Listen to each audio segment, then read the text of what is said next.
Serikali kupitia vyombo vyake vya ulinzi na usalama imeshauriwa kuchukua hatua dhidi ya viongozi wa dini ambao kwa siku za hivi karibuni wamekuwa wakitoa matamko yanayolenga kuhatarisha amani nchini. Na katika michezo, baadhi ya mashabiki wa timu za Yanga na Simba jijini Dar es Salaam waeleza kuridhishwa na viwango vya timu zao kwenye michezo ya kwanza ya hatua ya makundi ya michuano ya ligi ya mabingwa barani Afrika.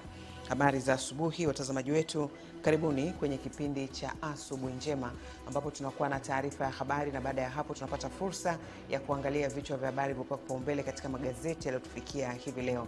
Jina langu ni Dorcas Ramos na tunaanza taarifa yetu ya habari. Serikali imeshauriwa kupitia vyombo vyake vya ulinzi na usalama kuchukua hatua dhidi ya baadhi ya viongozi wa dini ambao kwa siku za hivi karibuni wamekuwa wakitoa matamko yanayolenga kuhatarisha amani ya nchi na kutumia isivyo uhuru wa kuabudu kwa kuchochea vurugu na mgawanyiko katika jamii. Wito huo kwa serikali umetolewa na baadhi ya wananchi jijini Dodoma wakiongozwa na wakili wa kujitegemea Mwesigwa Mutabuz, ambapo wamesema viongozi wa dini wa aina hiyo hawapaswi kuachwa kuendelea kufanya mambo hayo kwa kuwa yanahatarisha amani ya nchi. Wajue kwamba matamshi ya uchochezi, hata uwe shehe, hata uwe padri, hata uwe mchungaji, vyombo vikijiridhisha na uchunguzi kwamba matamshi hayo ni hatarishi, utashughulikiwa. Unapoona watu wanaacha vyama vyao, wanaanza kuhamia kwenye dini, kesho watahamia na kwenye makabila yao, kitu ambacho ni hatari. Na niwaambie viongozi wa dini, inawezekana msifahamu, lakini hizo pia ni mbinu za kujenga nyufa kwenye nchi yetu. Hawa wenye nia ya kupasua nchi yetu wanatafuta kila sehemu yenye mwanya. Wakiona kwenye dini kuna mwanya, wanapita huko. Wakiona kwenye siasa kuna mwanya, wanapita huko. Ameongeza kuwa katika kipindi hiki taifa linahitaji kuunganishwa badala ya kugawanywa kwa namna yoyote, na kwamba Watanzania wanapaswa kupuuza taarifa za baadhi ya vyombo vya habari vya kimataifa ambazo zinalenga kuchochea uhasama baina ya wananchi na serikali. Hakuna mtu anafurahi kwa namna yoyote ile ndugu yake kumuona ameondoka duniani, kwa namna yoyote ile, lakini tujue kabisa kwamba ilikuwa ni mazingira ambayo hayazuiliki kwa namna nyingine. Halafu CNN inawapa wale vijana nembo ya waandamanaji.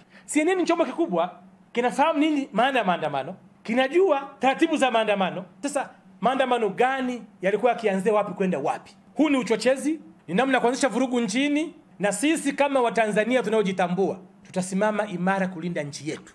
Kwa upande wao, baadhi ya wananchi wameitaka jamii kuepuka vishawishi vya baadhi ya watu wachache wanaohamasisha vurugu na maandamano kwa kuwa wanahatarisha usalama wa nchi. Imetuasili kwa sababu muda huo hatukutegemea kwamba kutatokea machafuko kama yale. Tanzania hatujazoea machafuko aina yote. Kuna watu wengine wana miamko, tunasema ndio kizazi cha Gen Z, si ndio? Lakini kutuangalia upande wetu si wenyewe, wengine tunaasilika, ambao tunajua kabisa hiyo tarehe, kabla hiyo tarehe tunajua kabisa kuna mitandao itazimwa, mwisho wa siku tutapigwa tena breakdown. Amani Mbando, Channel 10, Dodoma. Serikali mkoani Mwanza imeiagiza kampuni ya Jasco inayotekeleza ujenzi wa madaraja mawili ya Mkuyuni jijini Mwanza kukamilisha ujenzi huo mwaka huu ili kuwaondolea wananchi adha ya usafiri. Ni barabara kuu ya Buhongwa mjini kati wilayani Nyamagana, ikiwa ni tegemeo la wananchi wengi katika shughuli mbalimbali za kiuchumi ikiwemo za usafiri na usafirishaji. Kwa kuwa barabara hii ni lango la kiuchumi, Mkuu wa Mkoa wa Mwanza Saidi Mtanda anaagiza ujenzi wa madaraja hayo yanayogharimu serikali zaidi ya shilingi bilioni 5 ukamilishwe haraka. Jumatano nataka management yote ya huyu mkandarasi na nyinyi TANROADS tukutane kikao cha kujadili uwezo wa huyu mkandarasi, kwa sababu mimi siwezi kufanya maamuzi hapa bila kupitia mkataba, ili tujue kama unataka kuvunja mkataba, serikali na nchi yetu haitakiwi kuingia hasara. Na tayari mkataba umebakia mwezi mmoja. Meneja wa wakala wa barabara mkoa wa Mwanza TANROADS Mhandisi Pasco Ambos amesema ili kuhakikisha madaraja haya yanakamilika watakuwa wakifanya ukaguzi usiku na mchana. Tayari mkandarasi tumeshamwelekeza na narudia tena kumwelekeza kwamba maelekezo tuliyopata ya mkuu wa mkoa ni lazima tuyafanyie kazi.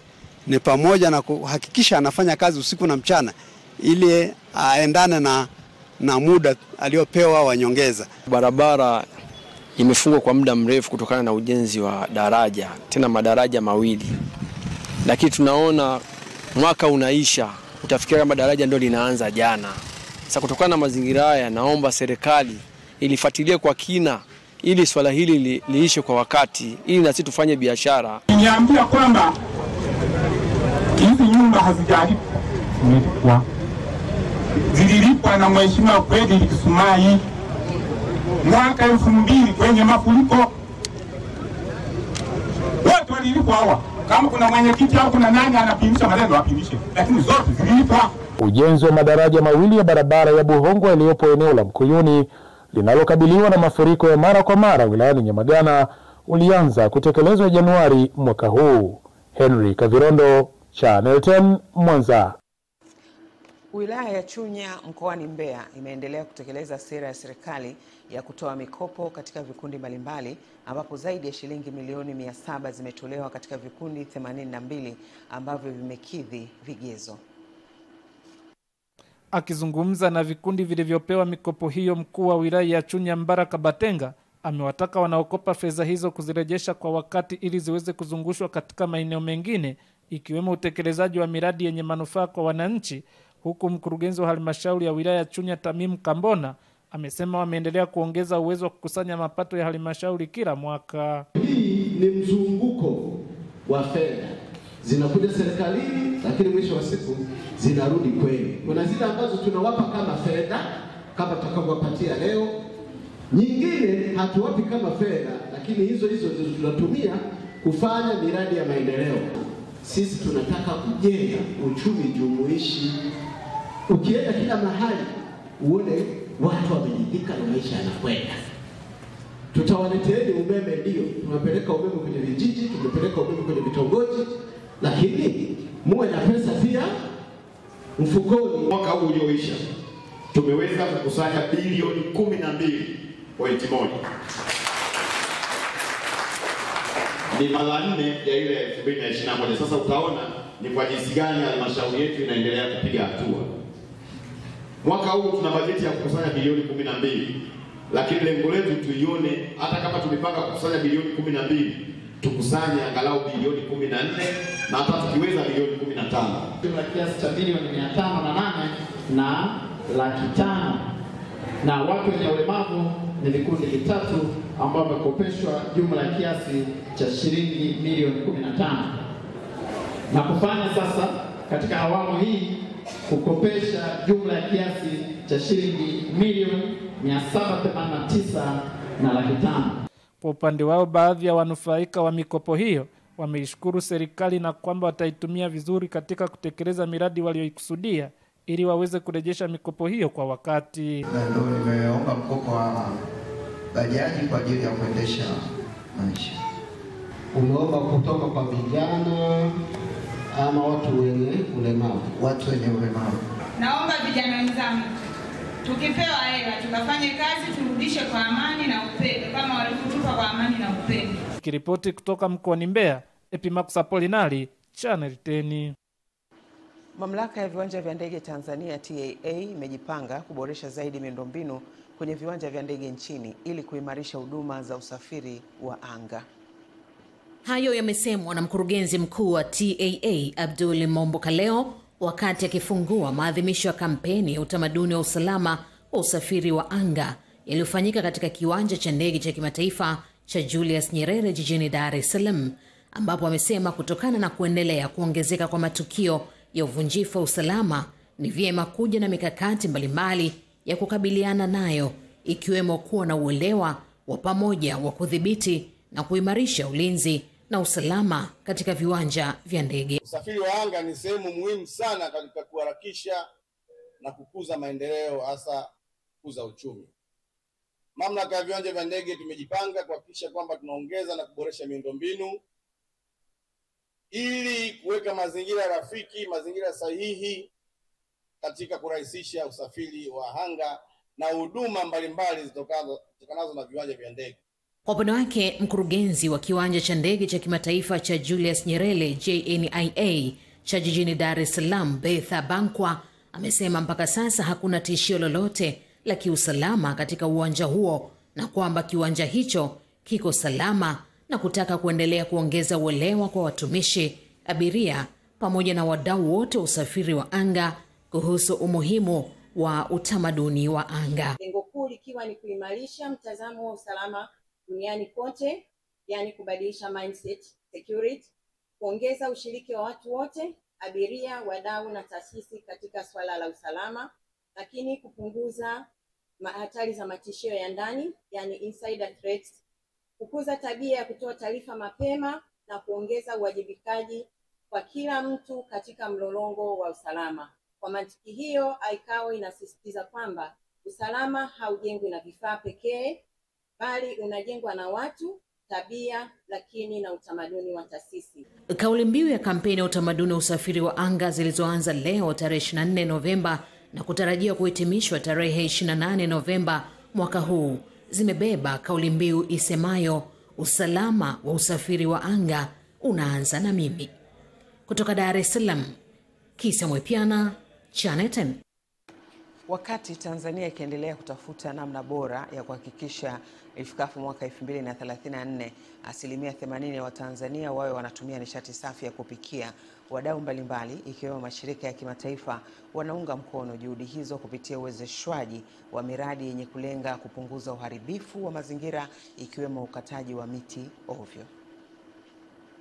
Umoja wa Ulaya EU ni shirika ambalo limetoa kiasi cha shilingi bilioni 5.4 ambazo asilimia 10 kati yake zimetokana na vyanzo vingine vya mapato, fedha ambazo zinatekeleza mradi wa kuleta suluhisho la ujumuishi wa misitu na nishati endelevu ya Tungamotaka Tanzania IFBEST chini ya shirika la kuhifadhi misitu ya asili TFCG, mradi ambao unahamasisha matumizi ya mkaa endelevu. Akizungumza mkoani Tanga wakati wa ufunguzi wa mkutano wa kufanya tathmini ya miaka miwili ya utekelezaji wa mradi wa IFBEST ambao unatekelezwa kwa kipindi cha miaka mitatu ukiwa unaelekea ukingoni, meneja mradi huo Edward Emil amesema mradi huu umeleta mabadiliko makubwa katika jamii zilizonufaika ikiwemo wilaya ya Mkinga, Kilindi, Handeni pamoja na Pangani, zikijumuisha vijiji 13 ambavyo vimejengewa uwezo kuwezesha jamii kutumia rasilimali zilizopo katika kuendesha shughuli za kiuchumi badala ya kuharibu misitu. Tuangalie namna ya kutumia fursa hii ili yale malengo ya mradi yaweze kufanikiwa, ikiwa ni pamoja na kuimarisha usimamizi wa misitu, utawala bora, kuboresha huduma za jamii kwenye maeneo ambako miradi hii inatekelezwa, lakini pia kuongeza uwezo wa wadau pamoja na halmashauri za wilaya katika kusimamia vijiji hivi viweze kutekeleza miradi. Moja ya matokeo makubwa ambayo mradi huu unaweza kuyaleta ni kutenga maeneo ya ardhi ambayo yalikuwa yameachwa tu kama maeneo ya mashamba au yameweza kutumika kwa matumizi mengine na kuyafanya kuwa hifadhi za msitu. Mfano, kijiji cha Gendagenda kimeweza kutenga hekta 4790 ambazo sasa zinahifadhiwa kama msitu wa hifadhi. Frida Fundi ni afisa ushawishi, utetezi na utawala bora IFBEST. Anasema kwa sasa hali ya misitu katika maeneo ambayo mradi unatekelezwa imeimarika na kwamba wananchi wanafahamu umuhimu wa utunzaji wa misitu kufuatia mapato yatokanayo na rasilimali hiyo, huku akieleza namna ambavyo elimu ya kuimarisha utawala bora imewafikia wananchi. Sasa hivi taarifa za mapato na matumizi ukienda vijijini unazikuta zimebandikwa, lakini mikutano inaitishwa kwa wakati, watu wanashiriki katika kutoa maoni yao na kufanya vitu ambavyo mwanzoni vilikuwa haviwezi kufanyika.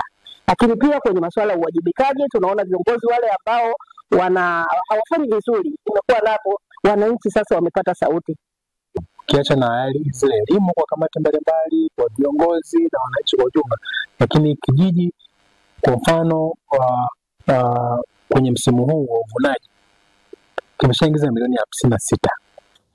Nikiripoti kutoka wilaya Handeni mkoani Tanga, Beatrice Eric, Channel 10. Wilaya ya Mkuranga mkoani Pwani imeanzisha programu ya chakula mashuleni ili kuwakinga watoto dhidi ya utapiamlo na upungufu wa madini na vitamini, na ni watoto wenye umri wa kuanzia miaka 5 hadi vijana wenye miaka 18. Taarifa hiyo imetolewa na afisa tarafa wa wilaya ya Mkuranga alipomwakilisha mkuu wa wilaya ya Mkuranga mkoani Pwani Adija Nasri wakati wa maadhimisho ya siku ya lishe na chakula, ambapo maadhimisho hayo kiwilaya yalifanyika katika shule ya msingi ya Dundani. Afisa tarafa aliendelea kusema kuwa pamoja na jitihada za serikali ya wilaya ya Mkuranga kupambana, lakini bado makundi muhimu wakiwemo wanafunzi wa shule za msingi na sekondari, changamoto hiyo inaonekana bado ni kubwa, na hasa kwa watoto waliopo katika kipindi cha makuzi. Zinazofanyika katika wilaya yetu ya Mkuranga, bado utapiamlo, walishe pungufu na upungufu wa madini na vitamini ndio umekuwa changamoto kubwa, hasa kwa makundi muhimu yafuatayo. Mfano, wanafunzi ambao wenye umri kati ya miaka 5 mpaka 18 ambao wapo katika kipindi cha kukua na kujifunza.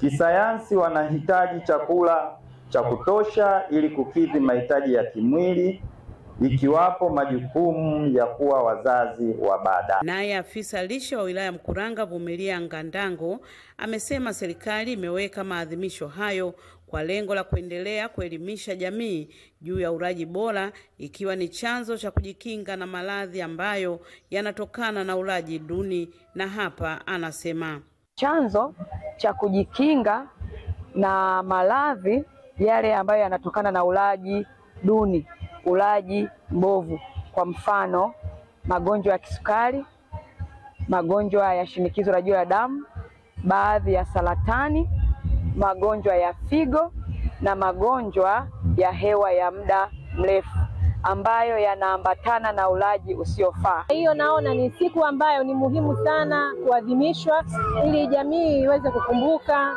kwa pale ambapo itakuwa imesahau.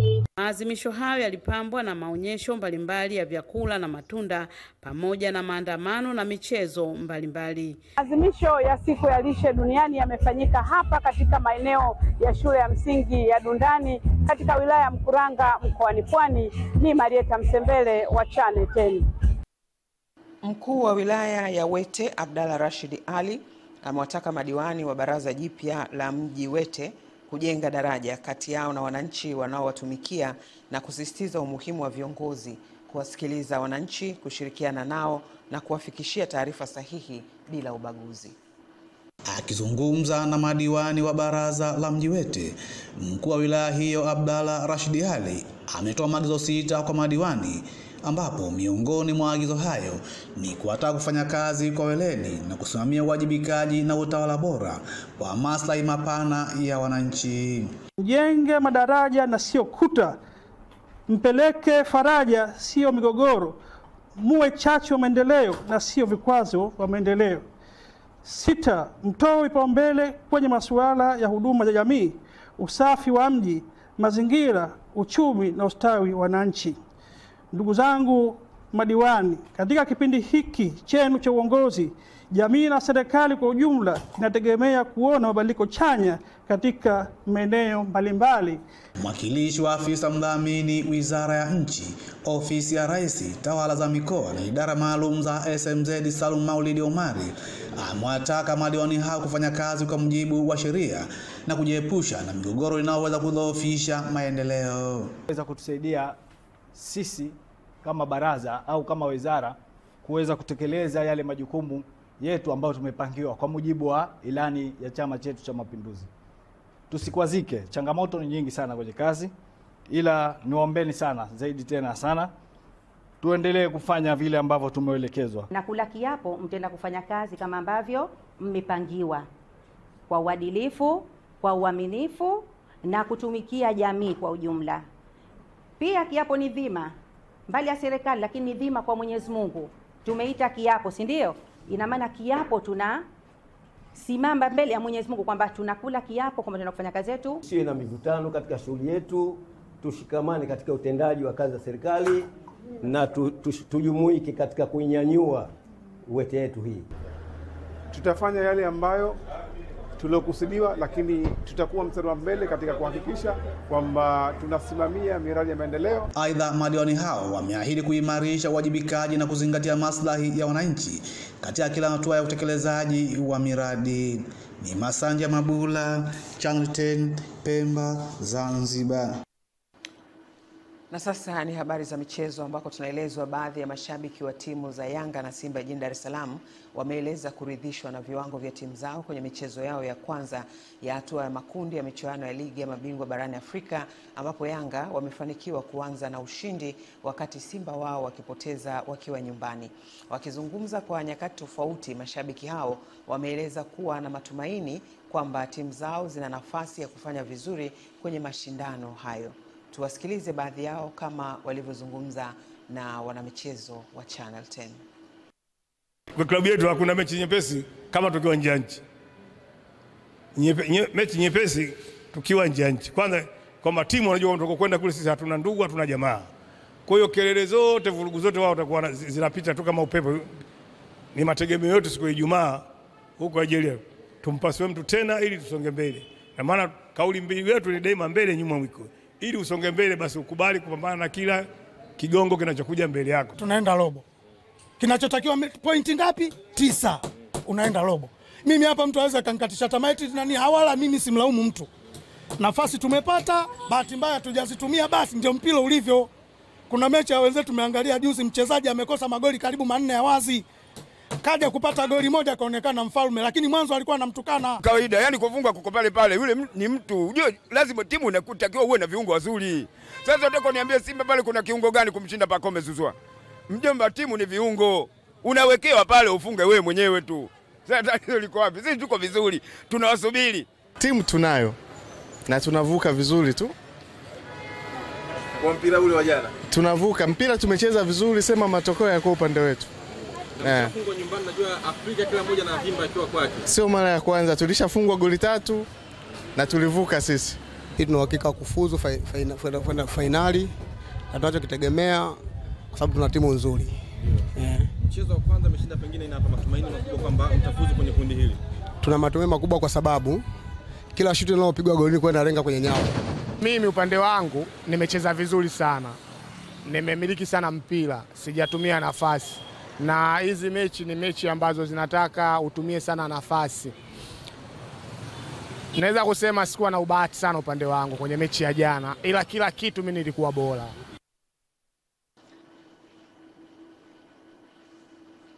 Naam, mwisho wa taarifa yetu ya habari. Baada ya muda mfupi tutapata fursa ya kuangalia vichwa vya habari vilivyopewa kipaumbele katika magazeti yaliyotufikia hivi leo. Endelea kuwa nasi.